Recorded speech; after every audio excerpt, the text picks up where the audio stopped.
us right this second. We are just hanging out for a few minutes to give everyone a chance to be with us today. Thank you. We will be starting at 4 o'clock.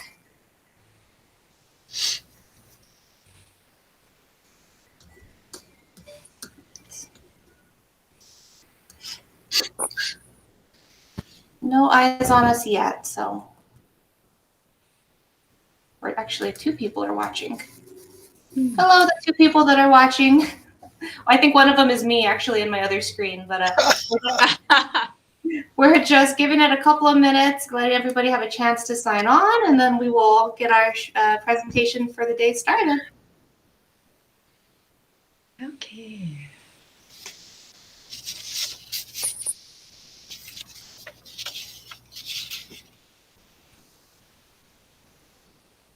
Those 2 minutes while you're waiting for the show to start feel like an eternity. Yeah. Got 4 people watching us. We're just giving everybody a chance to log on, folks, so just hang out with us for a couple of minutes. Oh, look, we got a little comment here. This is how comments will work. I'll pop them up on screen so everyone can read them.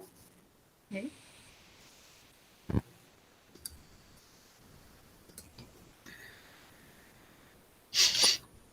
All right, let's get started. Hello, everybody watching us on our pages on Facebook, on YouTube. My name is Anji Davila, and I'm helping out today hosting. This is our third? Yeah, it is. It's our third of 5 international tea events. We're Albuquerque sister cities, and we have sister cities all around the world. And on a normal year, we would all do this as one big event in person, but this year we're doing it virtually, and we're having presentations on 2 cities every month. This month, we'll be talking about Sasebo, Japan, and Guadalajara, Mexico. And I have with us Ernesto Garcia. He is the chair of the Guadalajara committee. Say hi, Ernesto. Hello, hola. Hola. And we also have Kazumi, and she is the chairwoman of the Sasebo committee. Hello, konnichiwa. Konnichiwa. So I will make myself disappear, and Ernesto is going to take it away from here.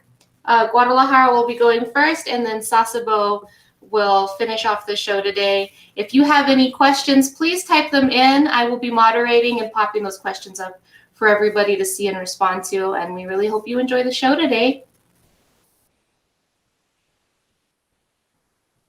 Hello.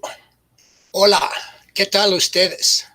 I hope everybody's as excited as I am. I'm the chair of the Guadalajara committee, and I just love going down to Guadalajara. I have to tell you seriously. I'm not gonna try to give a book report or spew out a bunch of facts and things. I'm going to give you some of my impressions of how I look at Guadalajara and how I look at Mexico in general.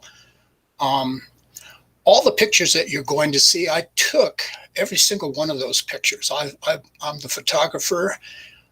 There are a couple pictures, 1 or 2 maybe, that might have me, and then you'd say, how did I take that one? And somebody took it with my phone, but I've taken all the pictures. It's not a professional presentation, but maybe kind of fun for me. And so let's go to the next slide here, Anji. And this is a group that this picture was actually taken at the Albuquerque airport after we came in from the first inaugural flight from Guadalajara to Albuquerque. And quite frankly, it was really exciting to have a nonstop flight from Albuquerque to Guadalajara. Unfortunately, it didn't last, but I think someday we're going to be able to do that, because our connections with Guadalajara are getting stronger and deeper every day. Of course, we've had a little bit of a setback here, but I can assure you that our Guadalajara friends and pals are very excited to continue our relationship. So we're quite excited about that. Let's go to the next slide here. it, it the slides come out a little bit funny here, but did I say mariachis? Well, Guadalajara is home of the mariachis, and it's really interesting to see the bands actually out on the street, on one of the main streets, out for hire, and people will go by and hire the whole band for one of their fiestas or parties or such things. And these guys are really good. They're professionals. I just enjoy the heck out of their music, and it's one of the big pluses in my mind of being able to visit Guadalajara in particular, but Mexico as a whole.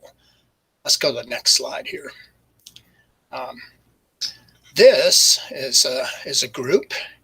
This was at the Guadalajara airport, actually, and it was great entertainment and wonderful dancers, wonderful music. You just have a different feeling when you're in Guadalajara. It's something you can't explain, but you get there and you feel so I don't know, it's jubilant. You just have this excitement, and so I think that's the thing I love every time I go down there. If we go to the next slide, we have, it's just a spirit of feeling kind of happy, trying to just realize life's short, and yet here we are enjoying it with some absolutely wonderful people. Let's go to the next slide here. Again, beautiful costumes. There's, depending on which part of Mexico you're in, the costumes are different. Next slide. Here, perfect. Guadalajara, again, and I'm not spewing out a bunch of facts here, but it's a population of the actual area. The city is 1.4 million, but the metropolitan area is a little bit more than 5 million, 5.3 million. Interesting thing is Guadalajara is really at the same elevation as Albuquerque, except they're a lot further south, and that particular part of the world has a climate that's more or less like a Mediterranean climate. It never gets too hot and it never gets too cold. In fact, the hottest month is May, and it runs, we'll say the average is 74, but you know, the temperature gets higher than that. It gets into the 80s or high 80s, but after that the rains come and it's not so bad. The coolest month, well, it's January, and we're kind of running in the 60s typically. But the other thing, comparing with Albuquerque, that many of you may not realize is that the windiest month is May, and they have an average wind speed of 6 miles per hour, which many people in Albuquerque would miss the wind that we have here in Albuquerque in May and April and March and February. You go to Guadalajara, that's the one thing you're not going to get a lot. You're not going to get a lot of wind, but you'll just have to bear with it. You know, it's a gorgeous city. I can't tell you, it's a colonial city. Let's go to the next slide here. It's the land of tequila. Perfect. And these are the agave plants, and they actually trim the spikes on the cactus, like a cactus. We'll look at the next slide here, and you'll see what the agave. Here, these are all what they call the piña, and this is the carbohydrate that they're going to use in the distillation process. And they're spiked. Let's go one more slide here. There's an agave plant. You can see the guy it's the Himadora. He actually cuts the spikes off that because they're going to roast the center piña, and that's the carbohydrate that they use. This guy probably was about my age, This guy was super buff and super great condition. He cut this thing in a blink of an eye. We were quite impressed. Super friendly guy, loves his work. You just have that happy feeling of wow, and I liked hanging around these places. And of course, you try the tequila next, and of course that's another story. Next slide here. Here is at the distillery. They age the tequila depending on how long they age it. They have one that's called Blanco. It's not really aged. They have another one that's Reposado, which means rested for some number of months. And they have Añejo, which is aged longer. They all have flavoring from the wood and from the blue agave. It's wonderful, at least in my opinion. So next slide. I got a chance to go on a tour. I actually was able to get my own mix. This one's an Añejo tequila, and brought that home. I still have a little bit of it left, believe it or not. And the picture on the right, they started making tequila, and they've got some tequila there from 1890. And so it's quite a science. And in fact, at the University of Guadalajara in the chemical engineering department, they actually study the unit processes for making tequila. And it's a science, the distillation processes, and they understand quite well how those processes work. And the distilleries work with the university because this is a big industry. Tequila, you can't call it tequila if it doesn't come from the state of Jalisco. In Jalisco, it's kind of like champagne. You can't call just anything champagne unless it comes from that region. Same thing for tequila. Next slide.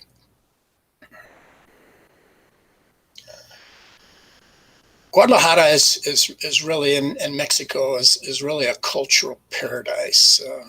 We talk about the culture. We have to think about the language. We have to think about the people. We'll say the gastronomy, the food. There's art and there's history. But I have to tell you that probably in my mind, the most wonderful thing about Guadalajara and Mexico in general is the people. I've traveled many places around the world, and people are absolutely wonderful people in pretty much every country I've been to. I have to say that Mexico and Guadalajara in particular, the people are very kind, very humble. In many ways, they're very shy, but you start to speak with them, and if you don't speak Spanish, I speak Spanish, but even if you don't speak Spanish and you speak some English with them, that they all speak a little bit, and they're just so excited to talk with you and to interact with you. It just gives you a kind of again this sensation of feeling really pleased that you're in this place. That's truly what I like about that. Let's go to the next slide here. Again, there are beautiful churches, beautiful museums, palaces. There's really the basilicas. They have markets, fabulous markets. They have markets where the foods are there. Let's go to the next slide. Last, this day, I happened to be there. That was the 16th of September. This was 2020. I took these pictures. I was down on the plaza, and that is their Independence Day. And it's a pretty exciting time to be there. The people are happy. They're festive. It's very crowded. a lot of smoke, a lot of music, lots of lights. And the Mexicans are a very proud people. They're very proud of their country, and they love being Mexicans. I can assure you that being in this kind of an atmosphere, you feel very welcomed. And so, I mean, that's why I'm so excited to go to Guadalajara. In fact, prior to our little event here, our pandemic, I was going about 4 times a year, and so I missed that. My last trip to Guadalajara was actually in January of 2020. That's the last time I was there, and then after that, well, poof, that was my last trip anywhere, quite frankly. I'm itching to go back. If you could time it to be there on the 16th of September, oh, that's even a bigger plus. Let's go to the next slide. Again, these are pictures that I took. Amateur photographer, of course, but you almost can't help but get some great pictures when you're in a kind of a festive celebration like that. Next slide. They had music. You really didn't feel unsafe. One of the questions people ask about is, gosh, if I go to Mexico, is it going to be dangerous? Am I going to be in danger? I'm going to get robbed or worse? And I have to tell you that, it's like any place. There's places where you might not want to be walking around, but that's the same in any city in the United States, in my city, in lots of places. I would say that I always feel very safe in Guadalajara. I say that the normal precautions are necessary, but quite frankly, I think Guadalajara is pretty safe. Again, I'm not going to sugarcoat it and say that there might not be something that could be something that could happen, but I think a person that's just not asleep at the wheel will be just fine. And yeah, I have never had anything happen in Guadalajara the many times I've been there. So again, I think it's a pretty safe place to go. Next slide. This is a picture I took from the hotel where I like to stay, and the place is absolutely gorgeous. You can go back to the fuller picture here. Yeah, like that. Anyway, what do I see here? I see part of the cathedral. I see the square. I see beautiful mountains in the background. The beautiful clouds. Sort of looks like New Mexico in a way, although they get a lot more rain than we do. And the people are absolutely delightful. The hotels are really good. The service is good. I have to say, of many countries I've been to, that hotel, and it escapes me for a second, but I'll look it up. All of the service in Mexico in general is excellent, is absolutely excellent, and I think it's as good as any place I've ever visited, and I'm talking the restaurants, and all the hotels. Let's go to the next slide. I'm trying to remember the name of that hotel. I'll look it up. Another church. Really, in fact, I was just walking down the street one day and I see this really gorgeous church. So I take a picture and I keep walking, and there's some people playing out in this little plaza. It's a real balmy, nice evening, and so I keep going. Let's go to the next slide. And well, they're having mass, so I decided to go to mass.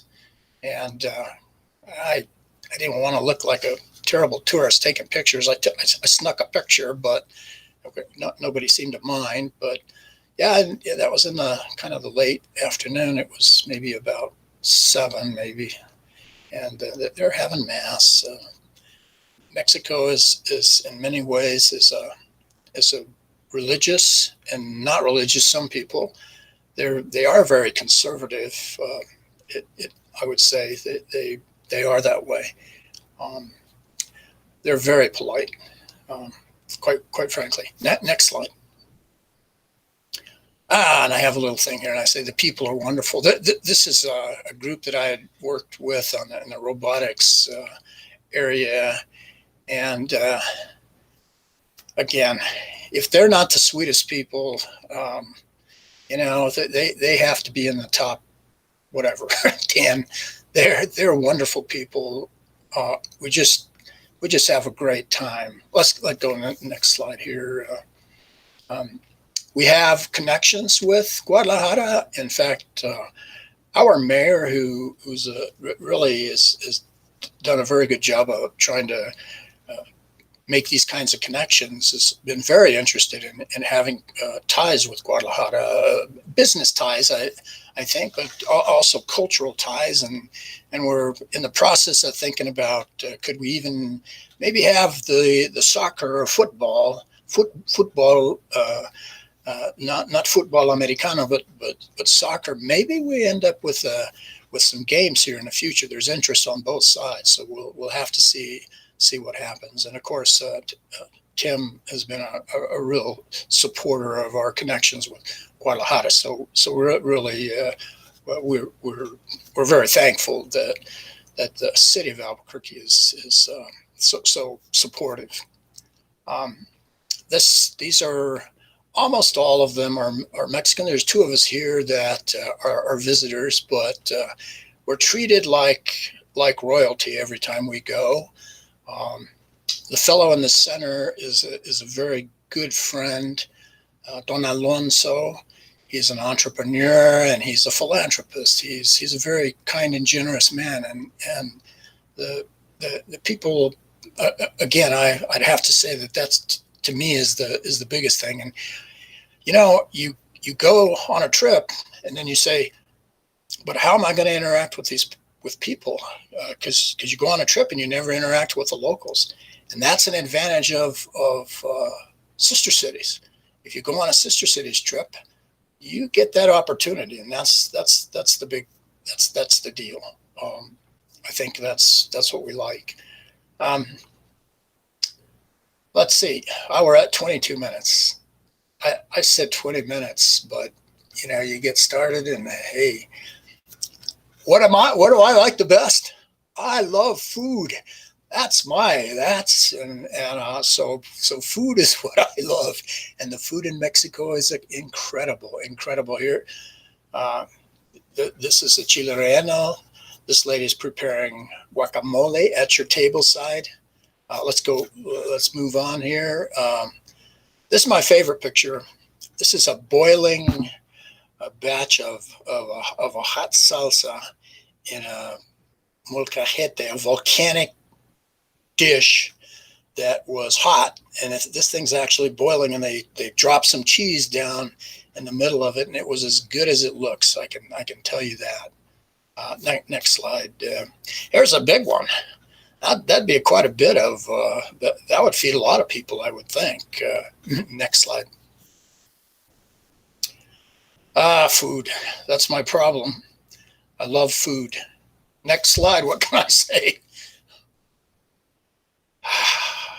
Sopes, picaditas, memela.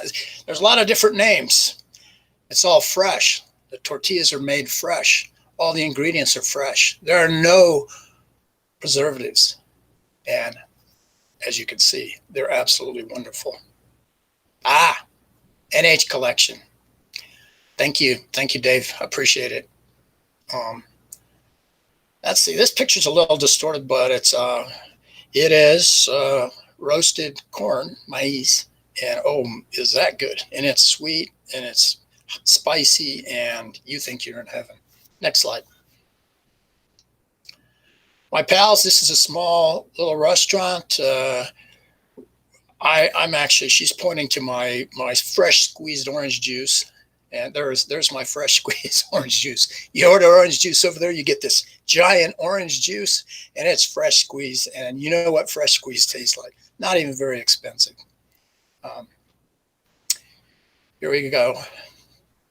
Everything's fresh. Everybody goes to the market every day. Next slide. Again, fresh. Next slide. Oh boy. And here you can see everything's fresh. Down in one corner there it says tunas. Here you can see avocados, aguacates. Tuna is the cactus. Here's just a small little dinky hole in the wall restaurant. Food marvelous, very inexpensive. Next slide. This is a place, La Chata, super clean. Everybody is, they have their process. It's not really that expensive. Next slide. This is Don Alonso. We went over there to eat. Had a great time. Next slide. Here we're actually eating at a different place, but everything's fresh. All the salsas. You're looking at chile mole. This was actually a day that I was just eating by myself. A very inexpensive meal, probably about $7. I think I paid. Next slide. Yeah, what the heck's that? Well, it's a baked potato. It's the best baked potato I ever had in my entire life.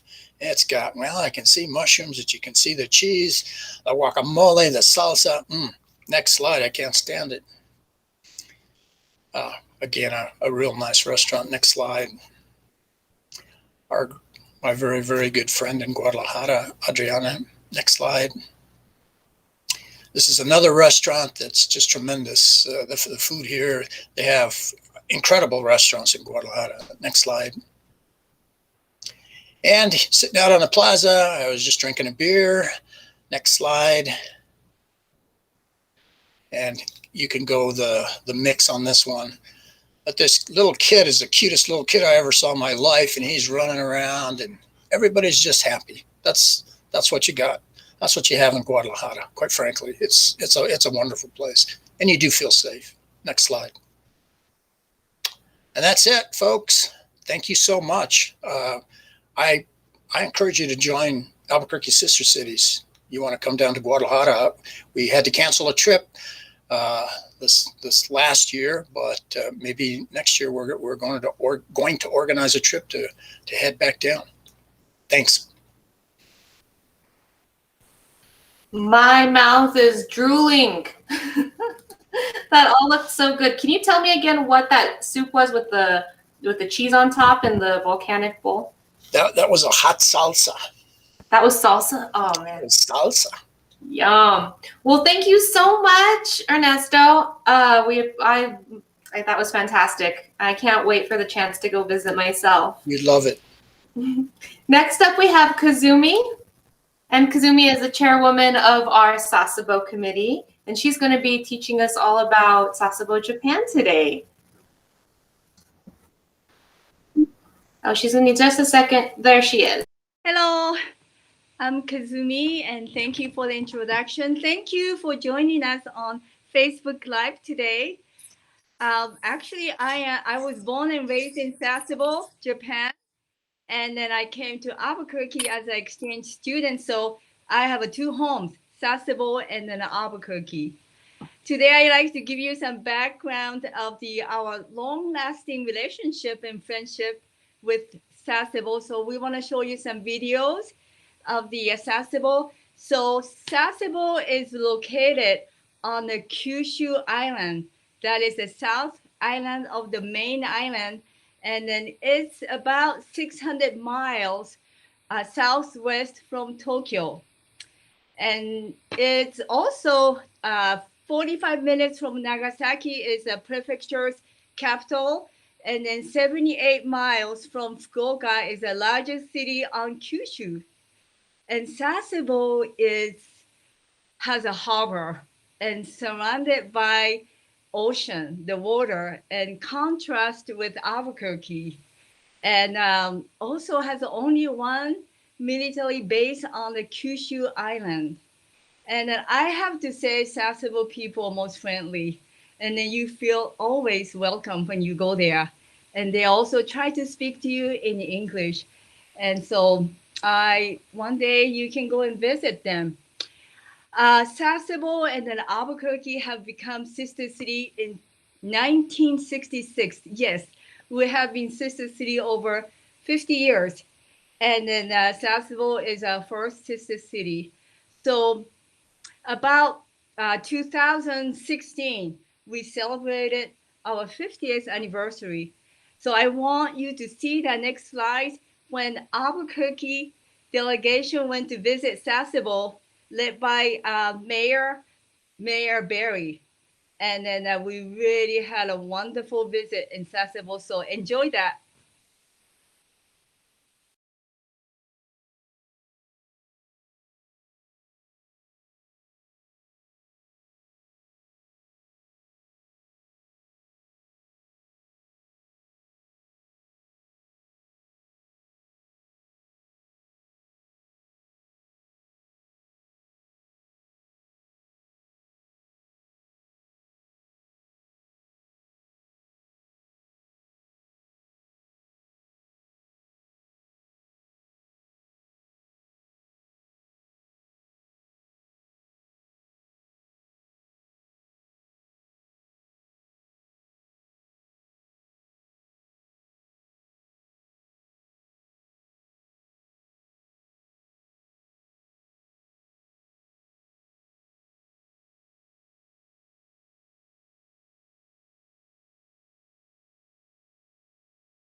Slides, we want to show you that when, as a return, Sasebo delegation group came to visit Albuquerque in the 2017 to celebrate the 50th anniversary. So we celebrated our anniversary 2 years in a row.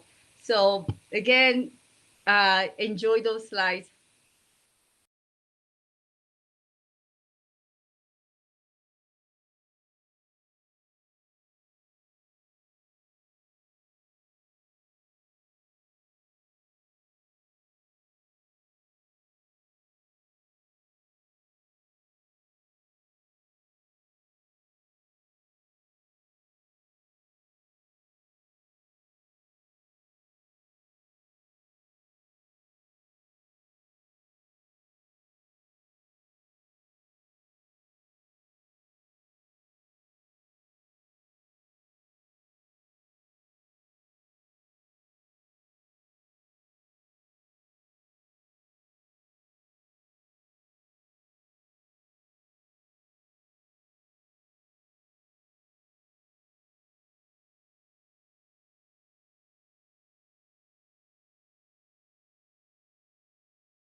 Next slides are our youth exchange program. Back in 2003, we established a youth exchange program between Sasebo and then Albuquerque to promote the youth activities and relation for future generation. And since then, almost 20 years, the time flew. We have visited youth groups delegation went to visit each other's city. So this one is our most recent visit from Sasebo to Albuquerque. And in exchange, we'd like to visit them in the near future, hopefully next year, 2022. But we had a really wonderful visit with them. And then so we just want to show you the slides.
Well, that was fun. Now brought back wonderful memories with, 50th anniversary and then the Sasebo Youth Group.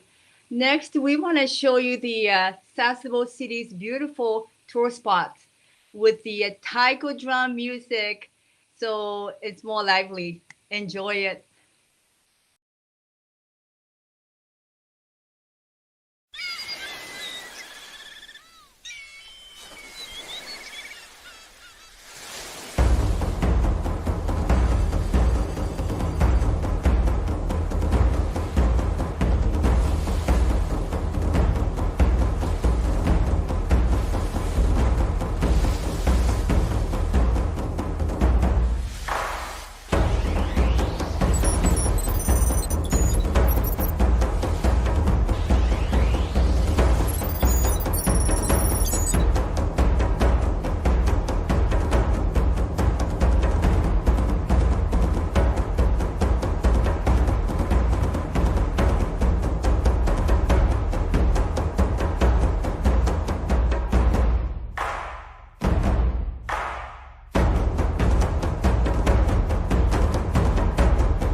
See the light of a new day dawning.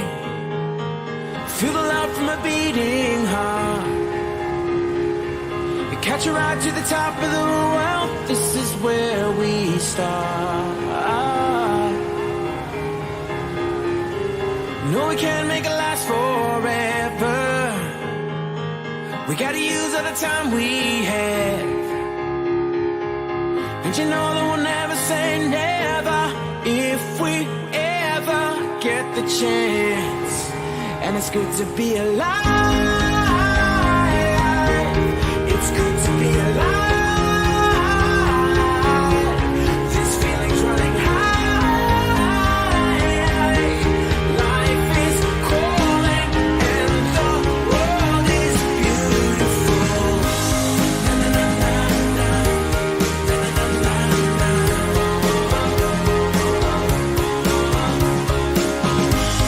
Na, na, na, na, na.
Wonderful. As you can see the fish, did you see that fish at the fish market? We never eat frozen fish there.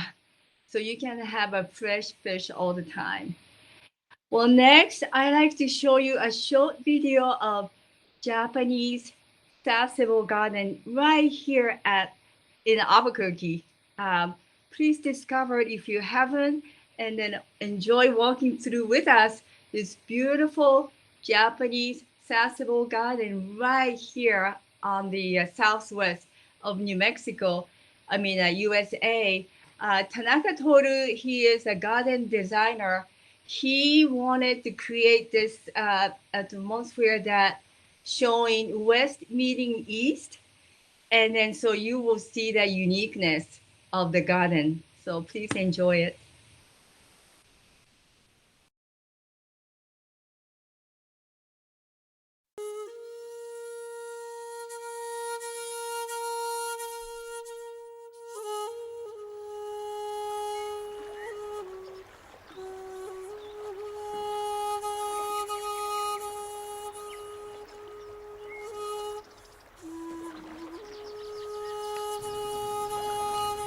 Welcome to the City of Albuquerque's Sasebo Japanese Garden, a 4-acre exhibit at the Albuquerque Biopark's Rio Grande Botanic Garden in Albuquerque, New Mexico.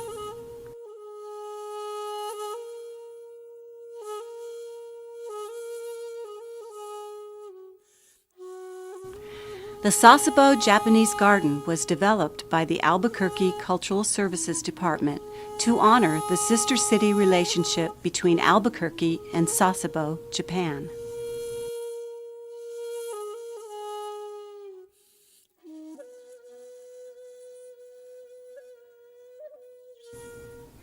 Sasebo Garden opened in the fall of 2007.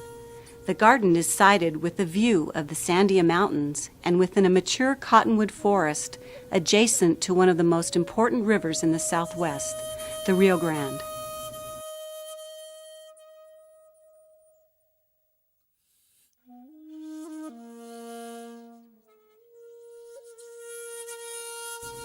Echoing the vitality of the cultural exchange between the two cities, the Japanese garden plant collection represents a rich blending of traditional plants from Japan and native vegetation of New Mexico.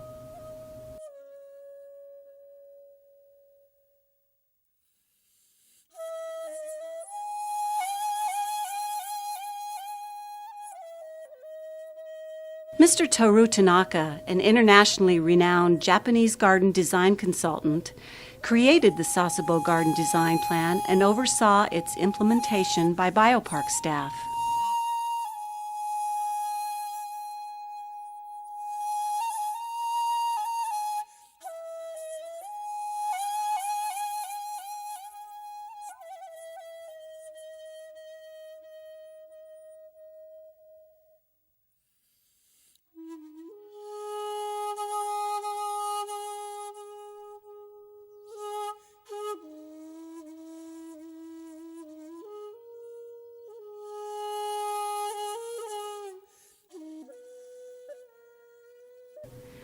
The Sasebo Japanese Garden offers visitors a connection to Japan through its architecture and style of garden, while maintaining Albuquerque's distinct sense of place in the arid American Southwest.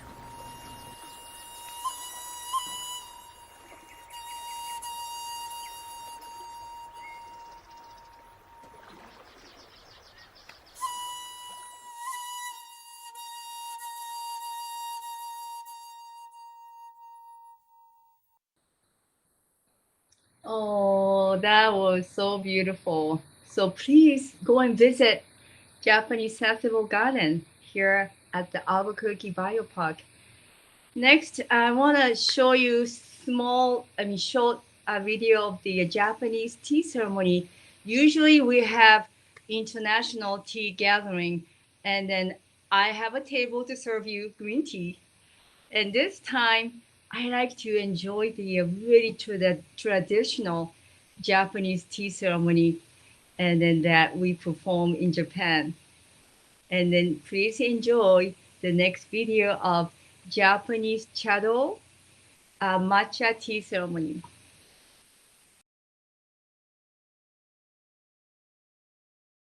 Each step of the traditional Japanese tea ceremony has its own meaning. This time, we visited a Japanese tea school in Ginza called Hisu Tokyo. We're going to introduce how to behave as a guest at a Japanese tea ceremony and what these behaviors mean.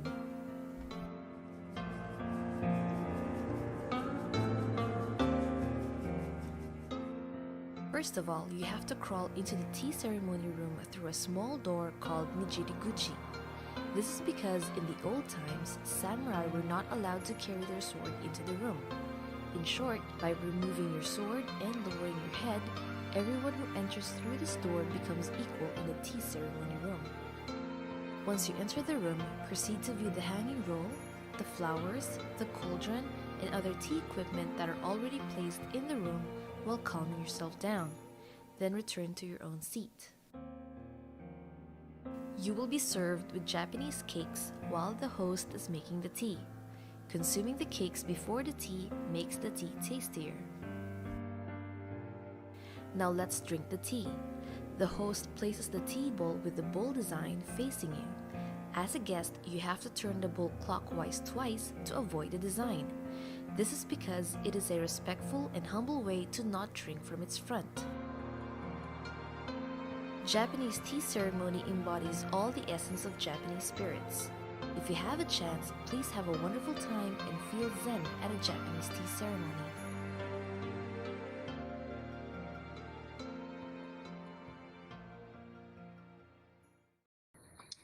Yes, one day we do like to do the tea ceremony somewhere at the Japanese Sasebo garden.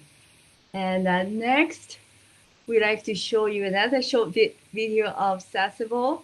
As I mentioned to you, Sasebo features natural beauty, including 99 Islands National Park. It's going to be breathtaking. This is going to make you want to go to Sasebo. Enjoy.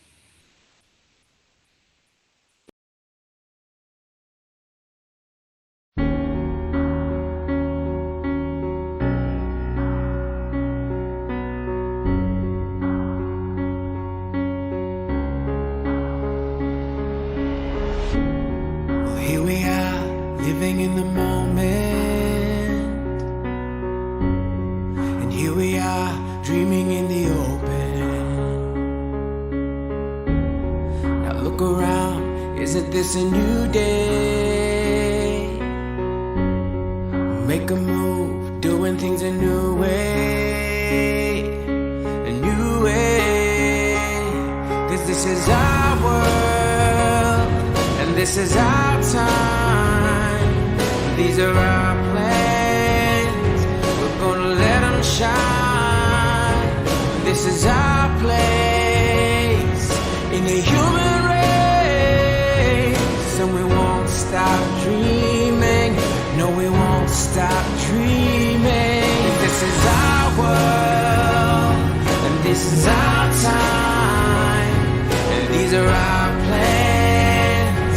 We're gonna let them shine.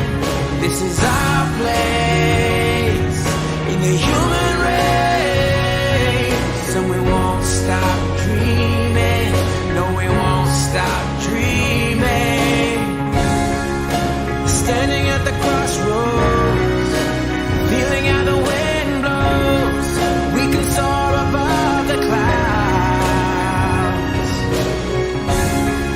Every moment is a heartbeat, and every breath feeling so sweet. And who can say what happens now? 'Cause this is our world, this is our time. These are our plans. We're gonna let them shine. This is our place in the human race, and we won't stop dreaming. No, we won't stop dreaming. This is our world, and this is our time. And these are our plans. We're gonna let them shine. This is our place in the human race,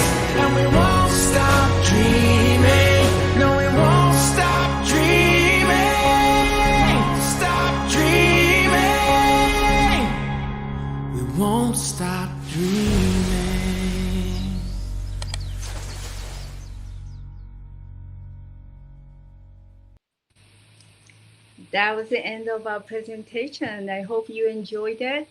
And we can open up to any comments and questions. Do you have a time for that? Oh. Oops, I was muted. Thank you so much, Kazumi. I visited Japan when I was very small with my parents. We went to Tokyo and Kyoto, and it was so beautiful, and I have such good memories. I was curious, what airport do you fly into if you are visiting Sasebo? We can go to either Narita or Haneda, and then from Narita and Haneda we go to Fukuoka, as I mentioned to you, the largest city, or Nagasaki. Usually we go to Narita or Haneda Airport in Tokyo to Fukuoka. Oh, I see. Oh man, I wish I could just have all of that food right here, right now in the desert. Well, I'm going to bring Ernesto back up here, and we're going to finish. Where did he go? Oh, there we are. Thank you so much, everybody that joined us today. If there are any questions, please just pop them into those comments, and we will try to get them answered before we sign off today. And then we just wanted to remind you to come back and join us on May 16th. We will be having our 4th International Tea event, and we'll be hosting members of our committee that represent Helmstedt, Germany, and Chihuahua, Mexico. We're really excited to bring everybody into those worlds with us in May. Do either of you have anything you want to add? I'm not seeing any questions come in. Well, this actually was quite a bit of fun to get a chance to talk about Guadalajara, and of course I loved listening to the presentation about Sasebo, and of course I love Japan too. So thank you. Every time I watch one of these presentations, I'm over here texting my husband, we have to go visit, fill in the blank. So I very much enjoy it. I'm a traveler. I've got the travel bug, and I now have a huge list of places I need to visit thanks to these live teas. So I appreciate it. Thank you. All right. Well, thanks so much, everybody, and we'll see you back here in May.